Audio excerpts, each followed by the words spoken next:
Jumpa lagi dengan Madhab Semolowaru. Kali ini kita akan bicara mengenai polemik.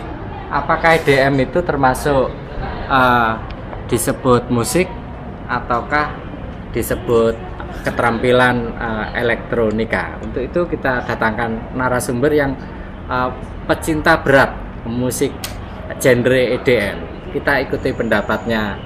Siapa jenengmu? Mas Junet. Junet. Oke, Junet. Silakan perkenalkan Asep. Menurut saya, sepengetahuan saya, pendapat saya, kalau misalnya sudut pandang saya, EDM, musik-musik seperti itu termasuk juga suatu karya seni juga sih Pak sebenarnya. Itu jadi salah satu upaya yang dilakukan musisi untuk karyanya itu jadi lebih baik lagi gitu. Meskipun hasilnya itu bukan murni, yang didengarkan itu bukan hasil asli atau kayak seperti apa, itu termasuk suatu kegiatan upaya untuk menyajikan musik yang lebih baik lagi gitu. Udah sih ya. Oke, pendapat yang menarik. Ternyata EDM pun termasuk sebuah karya seni menurut pengakuan Junet, karena bagaimanapun orang itu bisa mencurahkan gagasannya melalui piranti apa saja. Ada kalanya orang mencurahkan gagasannya melalui alat yang namanya biola, ada yang lewat piano, ada yang lewat gitar. Nah, generasi pop lebih menyukai melewati komputer.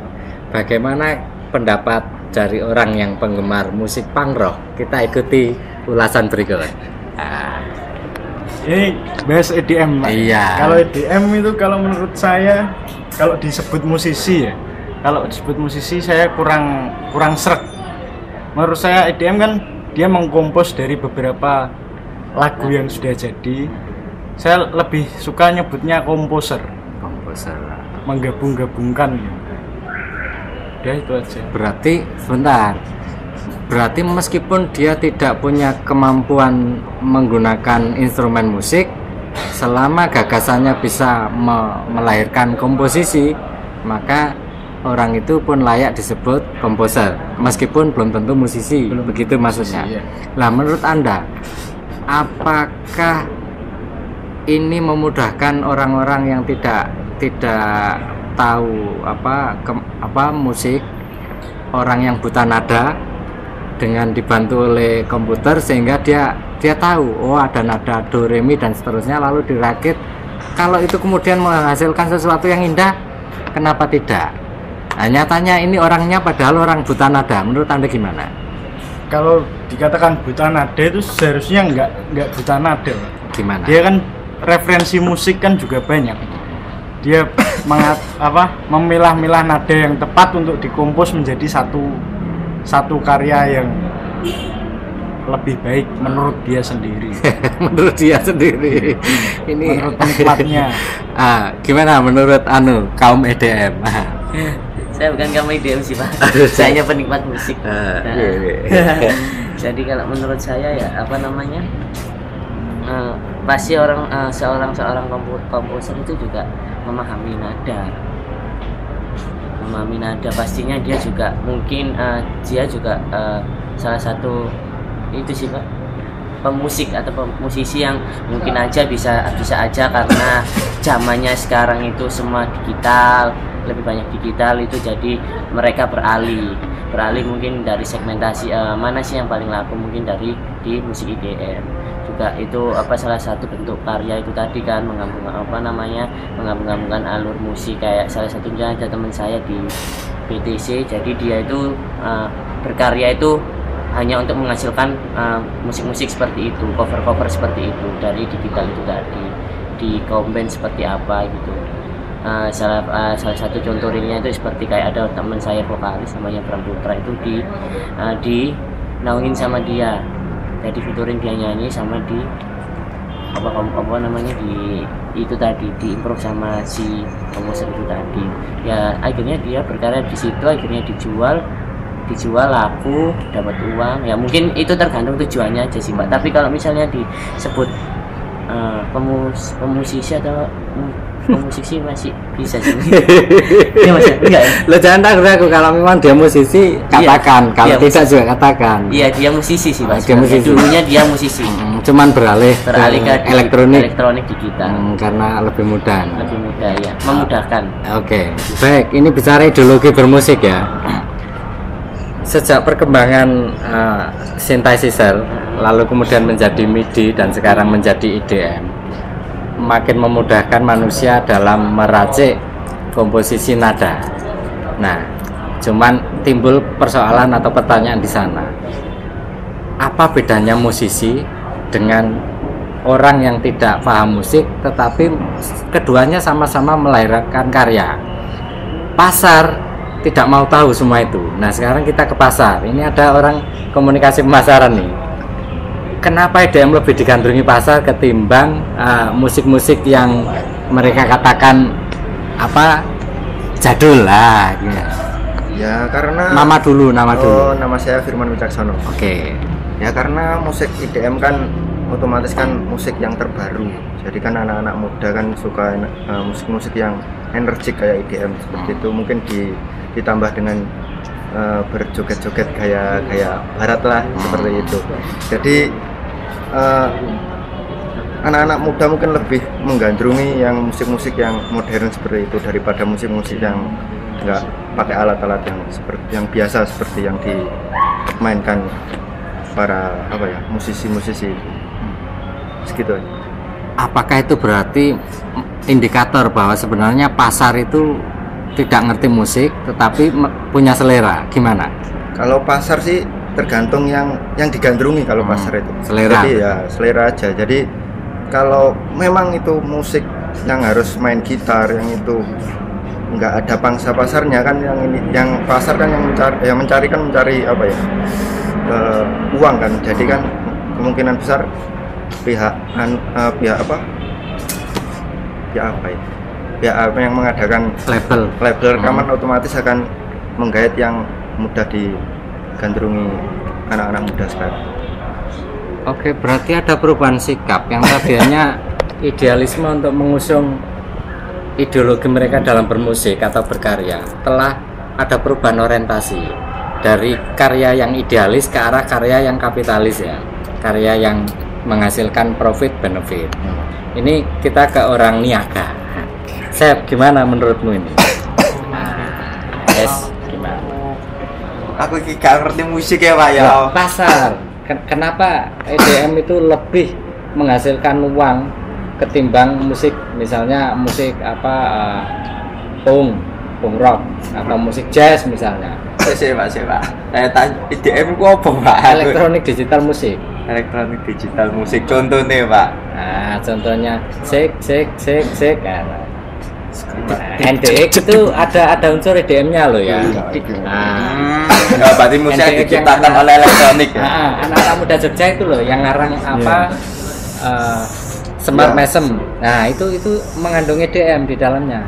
Ada yang diulang-ulang di dalamnya itu. Itu efek itu elektronik. Nah, oke. Kenapa itu lebih digandrungi pasar ketimbang musik yang lawas? Oke, kan mengingat zaman sekarang kan zaman yang sudah berubah Pak ya, sudah tidak melihat dari sisi dari filosofi musik itu sendiri. Jadi musik itu dulu dinikmati itu adalah yang pertama itu mengandung unsur mengandung arti kehidupan, terus yang kedua bisa meningkatkan rasa kenyamanan, dan yang terakhir itu mungkin dari penyanyi itu sendiri. Jadi irama yang dikeluarkan dari penyanyi atau irama yang dikeluarkan oleh musik itu dulu itu memang aspek pokok yang bisa membuat orang-orang itu suka. Nah, namun melihat dari peradaban zaman yang sudah berubah sekarang ini, yang sudah modernisasi ya, untuk EDM itu sendiri kenapa lebih populer ya karena peradaban manusia sudah berubah Pak. Tidak selalu manusia itu menikmati musik yang notabene berasal dari alam, misalkan dari alat musik yang itu bahan bakunya dari seluling, dari bahan bakunya dari alat-alat yang itu dari alam. Tapi untuk sekarang ini musik pun bisa diciptakan oleh sebuah alat elektronik itu sendiri, Pak. Ya misalkan alat DJ yang digesek-gesek kayak piringan itu. Terus ada juga yang namanya launchpad. Launchpad itu seperti piano yang itu kotak-kotak kecil, dan itu setiap kotak itu ada iramanya masing-masing, nada biramanya masing-masing. Lah, untuk orang yang sudah menikmati musik modern, orang akan lebih menikmati yang musik yang diciptakan oleh elektronik itu, Pak. Dan tanpa melihat aspek yang saya jelaskan tadi, yaitu arti dari musik itu sendiri, terus kesenangan atau kecocokan dari irama yang diciptakan untuk merespek gaya pola hidup atau gimana, itu sudah tidak melihat dari sisi itu. Tapi sekarang itu orang lebih melihat musik itu lebih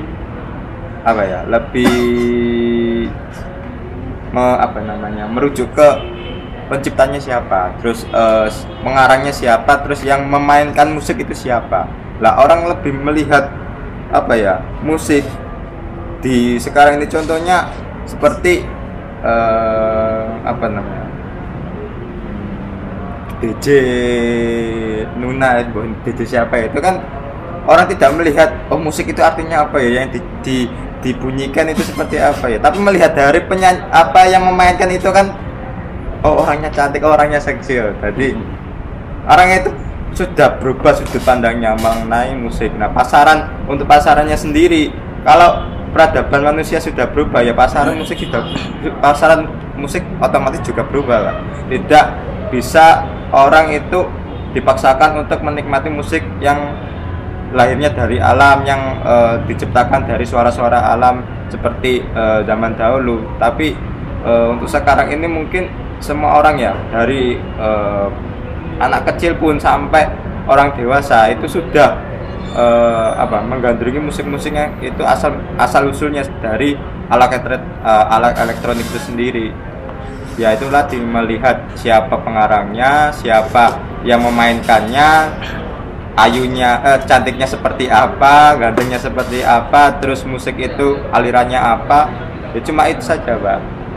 Nah, tapi bagi saya musik seperti itu, musik yang notabene zaman dahulu dengan zaman yang sekarang itu sama saja, Pak, bagi saya pribadi. Tapi bagi pemasaran itu lebih menguntungkan IDM dari musik-musik yang lain, karena peradaban manusia sudah berubah. Kalau kita mau menggiring manusia untuk menikmati semua musik, baik IDM dan musik-musik yang diciptakan pada zaman sebelumnya, ya kita harus mengubah pola pikir mereka dan mengubah kebudayaan mereka dan mengubah peradaban lagi menuju peradaban yang sebelumnya. Seperti itu, Pak. Oke. Nah, sekarang ini menurut Anda kemunduran apa kemajuan? Orang lebih banyak menggandrungi EDM ketimbang musik original. Ini menurut Anda yang punya idealisme dalam bermusik, ini kemunduran apa kemajuan? Nah, silakan. Siapa Dajenmu Agung? Adis. Kemajuan, kalau dari segi teknologi jelas kemajuan ya. Soalnya kita lihat sendiri EDM itu munculnya kan dari DJ disc jockey itu kan harusnya awalnya itu dari piringan hitam, CD, compact disc itu. Piringan hitam turntable itu, yang piringan hitam besar. Nah itu satu piringan kan satu lagu misalnya. Itu biasanya dia memakai dua piringan dengan dimasukkan ke mixer dengan output. Nah dia mengkompos dari satu piringan dan piringan satunya lagi dikompos secara bersama. Nah, kemajuan teknologi sekarang kan sudah memakai digital. Jadi lagu digital dengan alat DJ controller. Nah, itu sudah digital, jadi nggak menggunakan piringan itu tadi. Jadi dia lebih bisa mencampurkan beberapa lagu dan apa nada-nada selain yang ada di dalam lagu itu. Itu dari sisi Sisi teknologi. Kalau Kemajuan. Maju berarti. Maju. Kalau dari pola pikir manusianya, orang cenderung menikmati hanya musiknya, tidak sejarah dari Lahirnya suara. lahirnya DJ itu apa EDM itu dari mana. Jadi dia taunya sekarang udah memakai controller, udah tinggal memixing lagu-lagu itu aja. Jadi secara kemampuan sumber daya manusia nih, orang yang dulu dituntut terampil memainkan instrumen musik, hari ini tidak perlu lagi dibutuhkan orang yang terampil macam misalnya Jimi Hendrix, kita ganti dengan papan keypad. Nah, itu menurut Anda itu maju apa mundur? Kalau ya itu tadi, kalau dari segi teknologi kemajuan, cuman kalau dari segi skill kemunduran, Pak. Jadi orang malas mengulik-ngulik alat yang ada. Terus ini perlu ditangisi enggak menurut Anda sebagai Perlu, Pak. perlu ditangisi. Tapi saya heran, dulu kan musik-musik EDM kan cenderung di diskotik, di bar. Sekarang hampir semua orang mendengarkan. Masuk radio sekarang. Masuk radio. Artinya ini ada ekspansi besar-besaran secara masif dari pihak label untuk mensosialisasikan atau mempropagandakan EDM ke seluruh khalayak umat manusia. Ini pukulan besar bagi mereka musisi-musisi sejati yang memang punya keterampilan, skill di bidang piranti musik original. Sikap Anda sekarang selaku generasi penerus? Sikap saya tidak mendengarkan. Tidak mendengarkan apa? Yang tidak mendengarkan EDM. EDM. Iya. Hanya itu. Ya itu aja. Anda tidak berusaha menyerukan untuk boykot EDM? Wah, belum berani. Belum. Lewat vlog ini? Belum, Pak. Udah yang masalah gentle aja lah. Itu soalnya masalah selera. Kita nggak ngomong selera, ngomong ideologi bermusik ini. Kalau ideologi bermusik jelas lebih baik jangan mendengarkan. Berarti ada seruan ini. Lebih baik jangan mendengarkan. Berarti kalau mendengarkan tetap baik. Mendengarkan EDM tetap baik, tapi lebih baik jangan mendengarkan. Itu himbauan. Oke. Baik, pemelotot YouTube yang saya hormati, demikian tadi narasi dari berbagai macam gagasan teman-teman di Madhab Semolawaru. Mudah-mudahan ini bermanfaat. Tetapi sebelum kita akhiri narasi Madhab Semolawaru ini, nanti ada satu sequel yang akan kita perdengarkan. Orang memainkan piano original, dimainkan oleh orang beneran, bukan oleh elektronik, yang akan kita tayangkan setelah kita akhiri diskusi kali ini. Kurang lebihnya mohon maaf. Wallahu a'lam bishawab. Wassalamualaikum warahmatullahi wabarakatuh. Jawaban rek wong Islam. Allahumma shalli ala Muhammad.